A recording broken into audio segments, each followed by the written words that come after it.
नमस्कार, मैं हूं आपके साथ श्वेता झा। शाम के 7 बज चुके हैं और 7 गुड न्यूज के साथ हम हाजिर हैं। हम आपको आज की 7 गुड न्यूज के बारे में बताएंगे और सबसे पहले बात आज की सबसे बड़ी गुड न्यूज की। राष्ट्रपति द्रौपदी मुर्मू ने सरहद पर प्रचंड हेलीकॉप्टर में उड़ान भरी। प्रचंड एक कॉम्बैक्ट हेलीकॉप्टर है जिसमें राष्ट्रपति ने करीब 25 मिनट तक जैसलमेर एयरपोर्ट से उड़ान भरी। ऐसे में हमारी आज की जो पहली गुड न्यूज है वो है प्रचंड के साथ राष्ट्रपति की ऐतिहासिक उड़ान। आपको बता दें कि जैसलमेर एयरफोर्स स्टेशन आज उस समय ऐतिहासिक घटना का गवाह बना जब राष्ट्रपति द्रौपदी मुर्मू ने स्वदेशी लाइट कॉम्बैक्ट हेलीकॉप्टर प्रचंड में ऐतिहासिक उड़ान भरी। राष्ट्रपति ने प्रचंड हेलीकॉप्टर में सह पायलट बनकर 25 मिनट की उड़ान के दौरान वायु शक्ति युद्धाभ्यास क्षेत्र, सबसे बड़ी फील्ड फायरिंग रेंज और परमाणु स्थल का हवाई मुआयना किया। 2 प्रचंड LCH हेलीकॉप्टर की फॉर्मेशन में उनके साथ साथ दूसरे LCH में वायुसेना अध्यक्ष air chief marshal AP Singh ने भी उड़ान भरी। राष्ट्रपति मुर्मू सुबह करीब 9:15 पर जैसलमेर वायुसेना स्टेशन पहुंची थी, जहां पर air chief marshal AP Singh सहित वरिष्ठ वायुसेना अधिकारियों ने उनकी अगवानी की। इसके बाद वायुसेना के अधिकारियों ने उन्हें हेलीकॉप्टर प्रचंड के बारे में ब्रीफिंग दी। ब्रीफिंग में हेलीकॉप्टर की तकनीकी विशेषताओं, उड़ान मार्ग, सुरक्षा प्रोटोकॉल और मिशन की रूपरेखा की जानकारी साझा की गई थी। 2 प्रचंड हेलीकॉप्टर का फॉर्मेशन था जो आज हमारे आकाश में ये देखा गया, जो है शॉर्टीज देखी गई। और सबसे बड़ी बात है 25 मिनट तक जो है वो राष्ट्रपति जो है वहाँ पे पूरी उड़ान भरी। एयरफोर्स के एरिया में चक्कर लगाया, सोनार किला देखा, इसके अलावा जहाँ पे वायु शक्ति होनी है वहाँ का भी चक्कर लगाया। इस तरह शॉर्टीज जो 25 मिनट की रही, जिसमें द्रौपदी मुर्मू ने ऊपर जब उड़ान के दौरान एक रेडियो संदेश में भी देशवासियों को एक बहुत बड़ा संदेश दिया आत्मनिर्भर भारत का, कि जो देश में निर्मित हथियार है, देश में निर्मित जो है जहाज है, हेलीकॉप्टर है, उसके जरिए किस तरह जो है हम लोग जो है पूरी एक स्ट्रॉन्ग सैन्य शक्ति के रूप में उभर रहे हैं।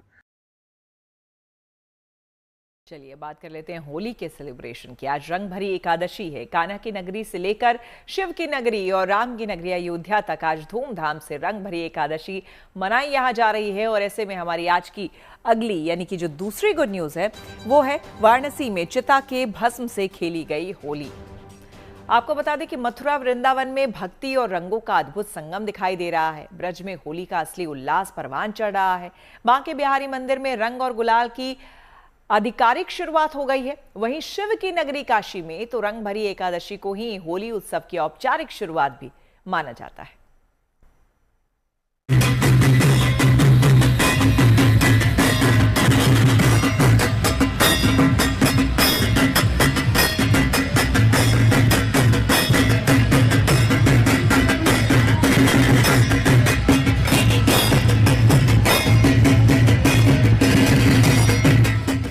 आस्था, भक्ति और उल्लास की ये तस्वीरें किसी एक जगह की नहीं बल्कि मथुरा, काशी, अयोध्या से लेकर झांसी तक होली का रंग बरस रहा है।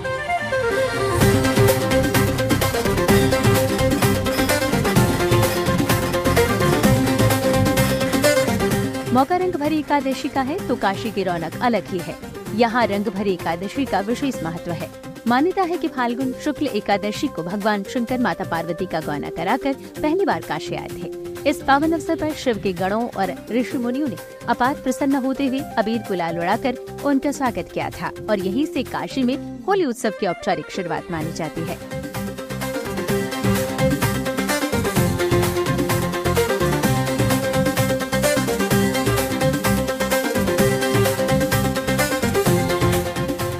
मोक्ष की नगरी काशी में होली की शुरुआत अनोखे अंदाज में दर्ज होती है। काशी के फिजाओं में रंग गुलाल के अलावा भस्म भी खूब उड़ती है।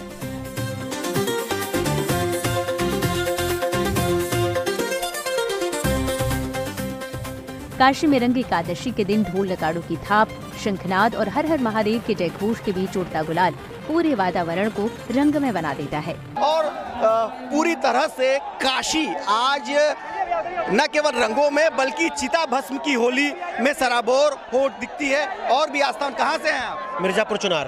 तो आज स्पेशली इसी के लिए आए हैं? इसी दिन के लिए आए हुए हैं। इसी दिन के लिए आए हुए हैं। तो रंगों में चिता भस्म की होली का क्या इसका महत्व सदियों से, पुरातत्व समय से चला आ रहा हुआ है।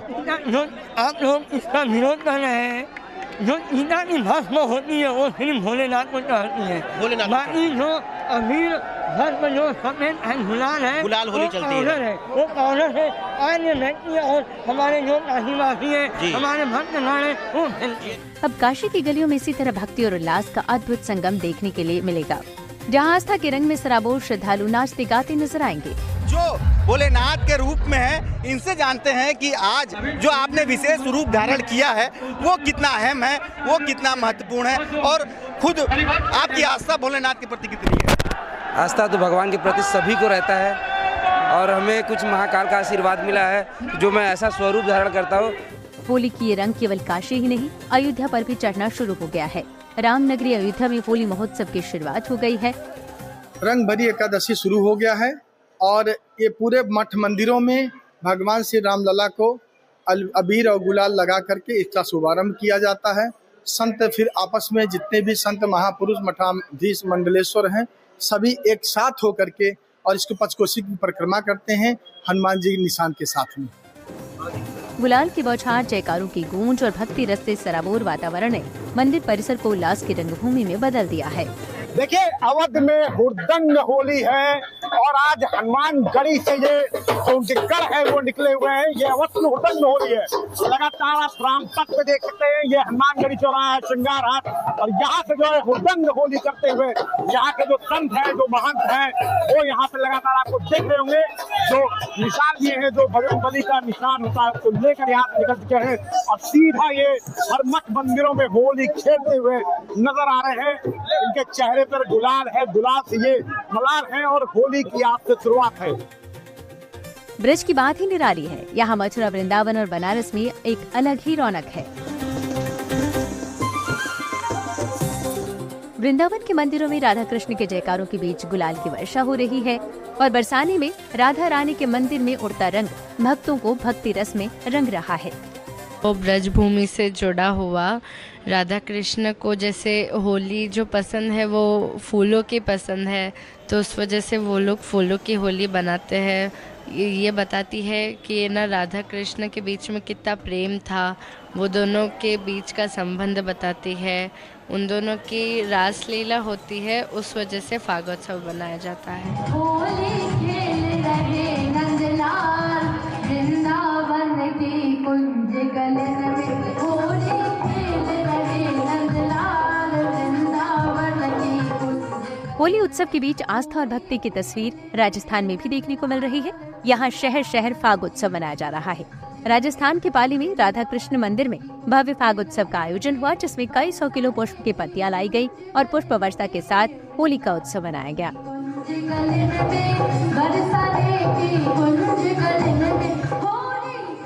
फाग गीत के लिए जोधपुर से बाल कलाकारों को भी बुलाया गया, जिन्होंने होली पर खास प्रस्तुति दी।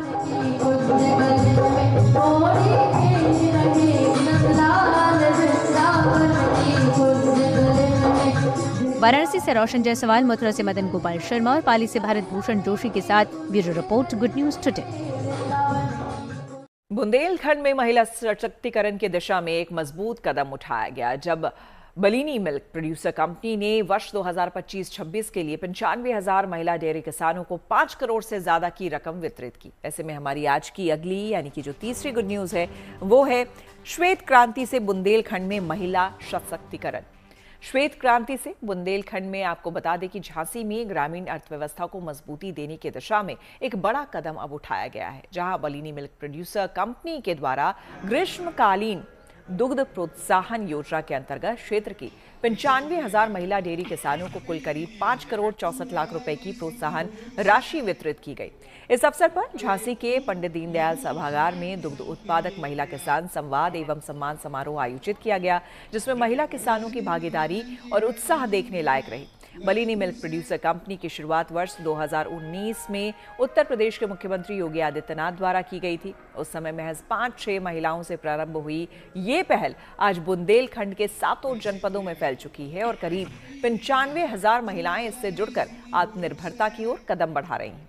कंपनी का वार्षिक टर्नओवर, जो शुरुआत में लगभग 25 करोड़ रुपए था, अब बढ़कर 700 करोड़ रुपए के करीब पहुंच चुका है। यह आंकड़ा न केवल संगठन की सफलता दर्शाता है, बल्कि बुंदेलखंड में डेयरी क्षेत्र में आए व्यापक बदलाव का भी प्रमाण है। भक्तो जनपद के 95,000 महिलाओं को जोड़ के और आगे बढ़ रही है और इसमें दिन दूनी रात दूनी रात चौगुनी तरक्की हो रही है।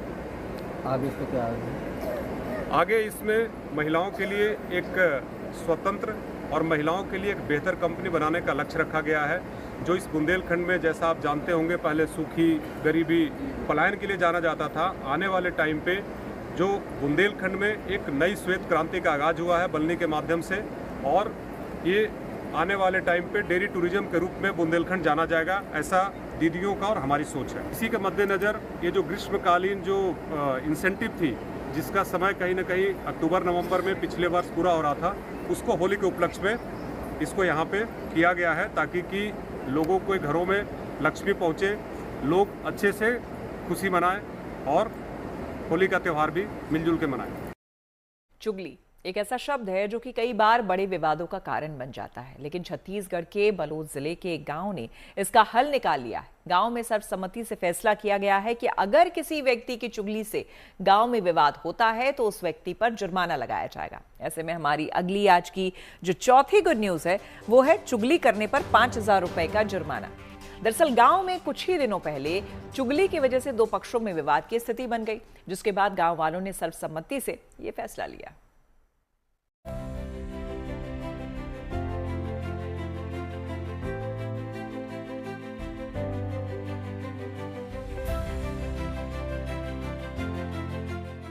चुगली करना वैसे तो गलत है, फिर भी लोग कहां बाज आते हैं। तमाम रिसर्च बताती है कि कुछ लोगों को चुगली करने में बड़ा मजा आता है।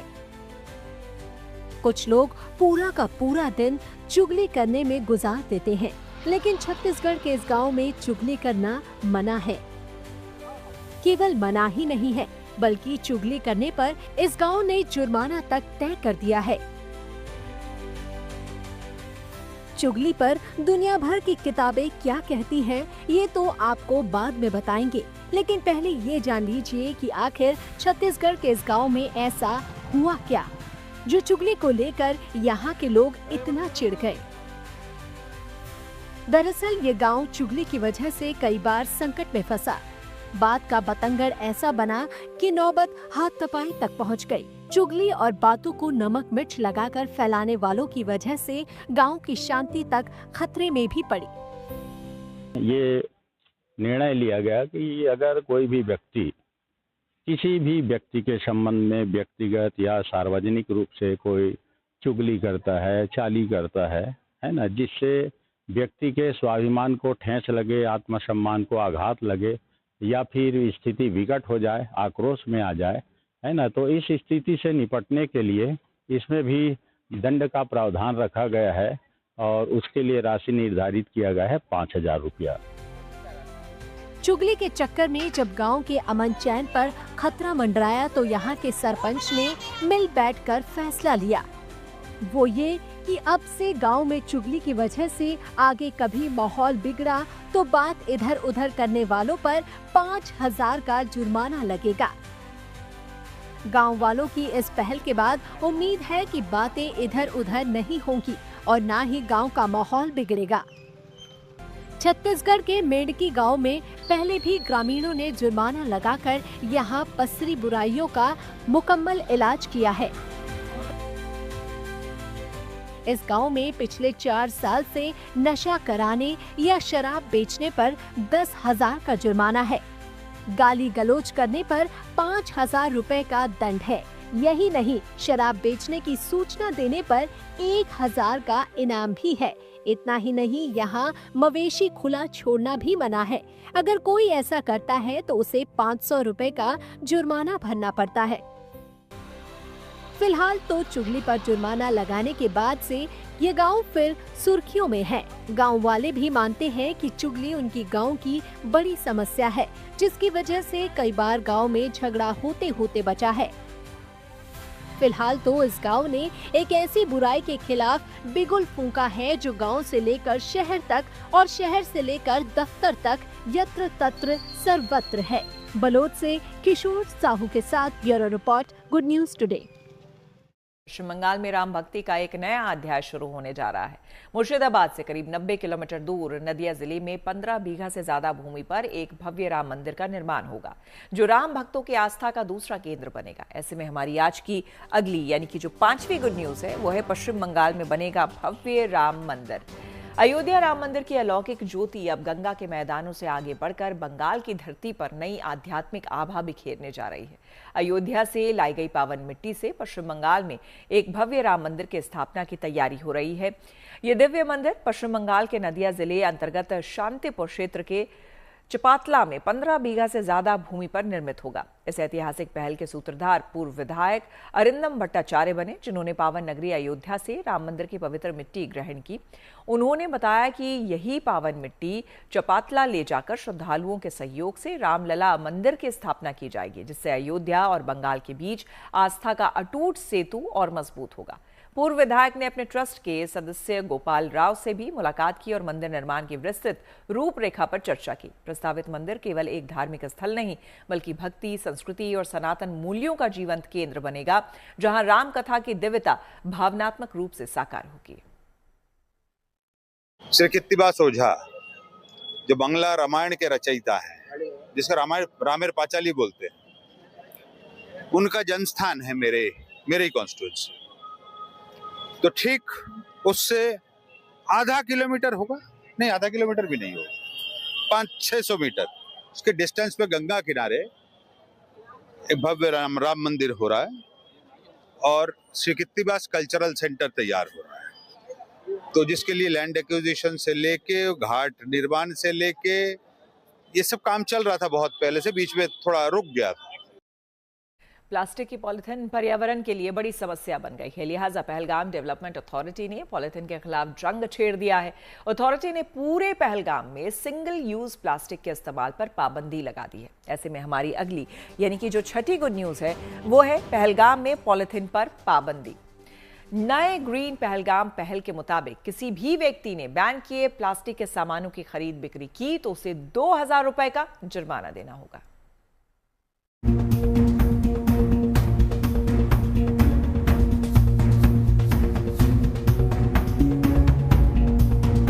पहलगाम ने सिंगल यूज प्लास्टिक के खिलाफ जंग का ऐलान कर दिया है। यहाँ पॉलिथीन के इस्तेमाल पर प्रतिबंध लगा दिया गया है। पहलगाम डेवलपमेंट अथॉरिटी ने पर्यावरण संरक्षण के लिए ये कदम उठाया है। दरअसल पहलगाम में जगह जगह प्लास्टिक बैग, चिप्स के पैकेट, प्लास्टिक की बोतलें और प्लास्टिक की प्लेटें फेंकी रहती हैं।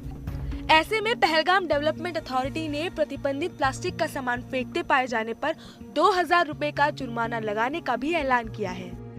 आपको पता है पहलगाम जो है एक इकोलॉजिकली फ्रेजाइल एरिया है और यहाँ के जो नदी नाले हैं, यहाँ की पार्क्स हैं, उनकी अपनी एक इम्पॉर्टेंस है। जब भी हम यहाँ आते हैं तो जहाँ कहीं भी ये पॉलीथीन दिखता है तो बड़ा गंदा दिखता है। इससे नदी नाले पोल्यूट हुए, हमारी पार्क्स पोल्यूट हुई। तो एक कोशिश है हमारी कि किसी तरह से इन चीज़ों से पहलगाम को पाक करें, साफ़ करें। तो उस सिलसिले में एक तो ऑर्डर भी हुआ, हमारी वहाँ पर चेकिंग भी हो रही है।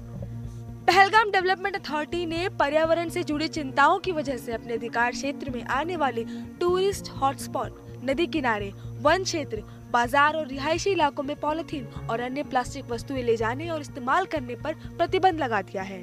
पीडीए के मुख्य कार्यकारी अधिकारी की ओर से जारी आदेश के मुताबिक ये कदम नदियों, जंगल के इलाकों, पार्कों और बाजारों में प्लास्टिक बैग, चिप्स के पैकेट यानी कि बोतलें, प्लास्टिक की डिस्पोजल क्रॉकरी और डिब्बाबंद ड्रिंक के कंटेनर फेंककर गंदगी फैलाने के बढ़ते मामलों के बाद उठाया गया है। देखिए, इस तरह के ऑर्डर्स पहले भी हुए हैं, लेकिन ये वेलकम स्टेप है। अभी मैं ये कहना चाहूँगा कि हमारी एक बड़ी कोशिश है, 15 सालों की मेहनत है, तो उस चीज़ का कहीं ना कहीं पे फ़ायदा हो रहा है ज़मीन पे। अगर मैं कहूँ आपको कि 2014 से Pahalgam already polythene free destination है। जब आप दुकानों पे जाएंगे आपको कहीं पे भी कोई भी पॉलिथीन बैग नहीं मिलेगा, क्योंकि वो असल में म्युनिसिपल कमेटी उस वक्त हमने करवाया था और वो इम्प्लीमेंट हुआ था। उसमें काफ़ी कोशिश की थी। उसके बाद जूट का या बाकी तरह की जो है वही बैग्स होते हैं। लेकिन असल मुद्दा यह है कि जो आज का ऑर्डर है ये बहुत ही अच्छा इकदाम है। पीडीए ने पॉलिथीन बैन के अनुपालन के लिए विशेष टीमें नियुक्त की हैं, जो जमीनी स्तर पर सुनिश्चित करेंगी कि आदेश का उल्लंघन न हो। पीडीए के इस कदम का पर्यटन क्षेत्र से जुड़े लोगों ने स्वागत किया है। स्थानीय दुकानदारों ने भी इस नियम के सख्ती से पालन की उम्मीद जताई है। पहलगाम डेवलपमेंट अथॉरिटी की तरफ से एक अच्छा इनिशिएटिव है पहलगाम को बचाने के लिए। अगर देखा जाए तो पहलगाम के जो नदी नाले हैं, पहलगाम के जो सरसब्ज जंगलात हैं, इनको देखने के लिए दुनिया के हर कोने से यहाँ पर टूरिस्ट्स आते हैं, लोग आते हैं। लेकिन अगर इस सरसब्ज जंगल को या इन नदी नालों को पोल्यूट किया जाएगा तो आने वाले वक्त में यहाँ पर कोई भी नहीं आएगा। एक अच्छा इनिशिएटिव है पहलगाम डेवलपमेंट अथॉरिटी की तरफ से, और जो लोकल स्टेक होल्डर्स जिन्होंने काफ़ी सालों से इन चीज़ों पर मेहनत की है, मशक्क़त की है, उनका ये फ्रूटफुल रिजल्ट है। टूरिस्ट पीक सीजन में प्रतिदिन औसतन 30 से 35 मीट्रिक टन सॉलिड वेस्ट का उत्पादन होता है, लेकिन इनमें से केवल कुछ टन कचरे का ही सफलतापूर्वक निस्तारण किया जाता है। ऐसे में पीडीए के फैसले से प्लास्टिक कचरे के फैलने पर रोक लग सकेगी। अथॉरिटी के इस फैसले से पर्यावरण को प्रदूषित होने से बचाया जा सकेगा। हालांकि ये केवल अथॉरिटी नहीं बल्कि स्थानीय लोगों और बाहर से यहाँ आने वाले पर्यटकों पर ही निर्भर करता है कि वो पर्यावरण की खुद रक्षा करें और प्लास्टिक के कचरे को खुले में न फेंकें। अब एक स्टेप लिया है पहलगाम डेवलपमेंट अथॉरिटी ने, जहां उन्होंने फिर एक बार पॉलीथीन को बैन कर दिया है। और पॉलीथीन का इस्तेमाल या कहीं भी अगर आप उसको फेंकेंगे तो आप पे कार्रवाई हो सकती है, आपको जुर्माना हो सकता है, 2000 रुपये का जुर्माना हो सकता है। और उसके साथ साथ सभी लोगों को जो है डायरेक्शंस हैं कि आपको पॉलीथीन को जो है प्रॉपर डिस्पोजल देना होगा। और जैसे सरकार ने वहाँ कलेक्शन सेंटर रखे हैं, जो गार्बेज डंप्स हैं, वहीं जो है उसका डिस्पोजल करना पड़ेगा। सिंगल यूज प्लास्टिक एक ऐसा नॉन बायोडिग्रेडेबल कचरा है जो पर्यावरण के लिए खतरा पैदा करता है और ये इंसान और जानवरों दोनों की जान के लिए खतरनाक है। ऐसे में पहलगाम डेवलपमेंट अथॉरिटी का इस पर प्रतिबंध लगाने का फैसला एक स्वागत योग्य कदम है। मीर फरीद के साथ पहलगाम, गुड न्यूज़ टुडे। अब आपको लिए चलते हैं अरुणाचल प्रदेश की डोईमुख में, जहां पर उत्सव का एक अलग ही रंग देखने को मिला। यहां पर धूमधाम से फसलों से जुड़ा न्योकुम फेस्टिवल मनाया गया। ऐसे में हमारी अगली यानी कि 7वीं और आखिरी गुड न्यूज़ है। अरुणाचल प्रदेश में न्योकुम फेस्टिवल की धूम। अरुणाचल प्रदेश की वादियों में रंग, संस्कृति और आस्था का अद्भुत संगम एक बार फिर से देखने को मिला। नेइशी समुदाय का प्रमुख पर्व न्योकुम युलो पूरे उत्साह और पारंपरिक रीति रिवाजों के साथ मनाया गया, जहां प्रकृति पूजा, लोक नृत्य और सामूहिक प्रार्थनाओं के बीच ये महोत्सव एकता और सद्भाव का संदेश देता नजर आया।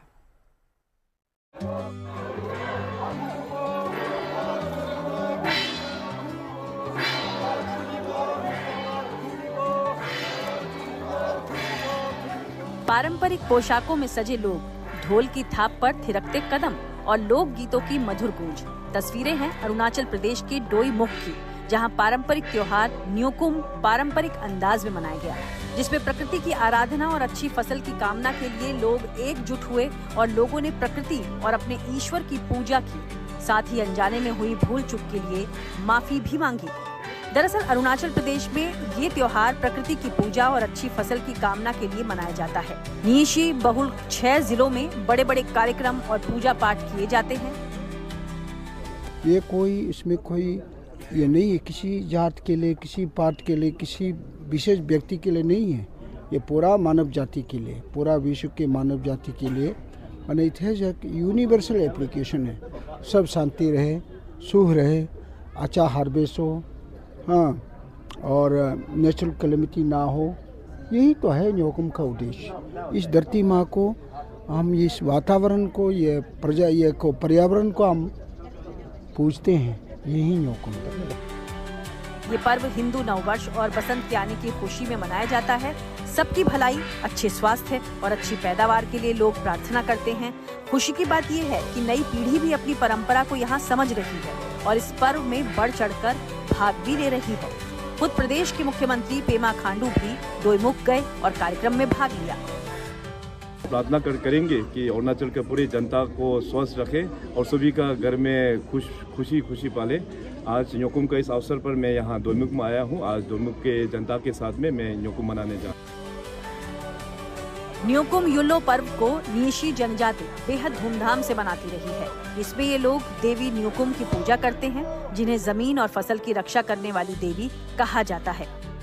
इस मौके पर युवाओं ने पारंपरिक नृत्य पेश किए, बुजुर्गों ने रीति रिवाज निभाए और बच्चों ने रंग बिरंगे परिधानों में उत्सव की रौनक बढ़ाई।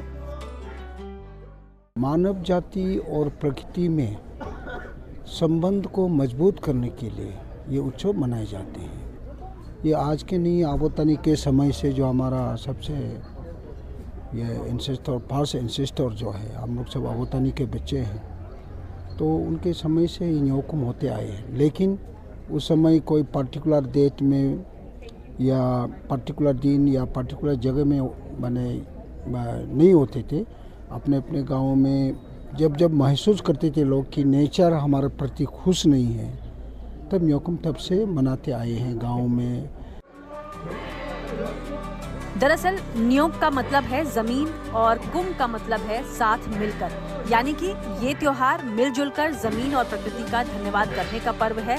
नीशी समाज मानता है कि पहाड़ हो, नदियां हो या फिर खेतों में लहलहाती फसल, धरती के हर कण में भगवान का वास होता है और इसी आस्था के साथ वो प्रकृति की पूजा करते आए हैं और मानते हैं कि जब तक इंसान और प्रकृति के बीच संतुलन बना रहेगा तभी जीवन में सुख, शांति और खुशहाली भी आएगी और विकास, खुशहाली का रास्ता प्रकृति के साथ तालमेल से होकर ही गुजरता है।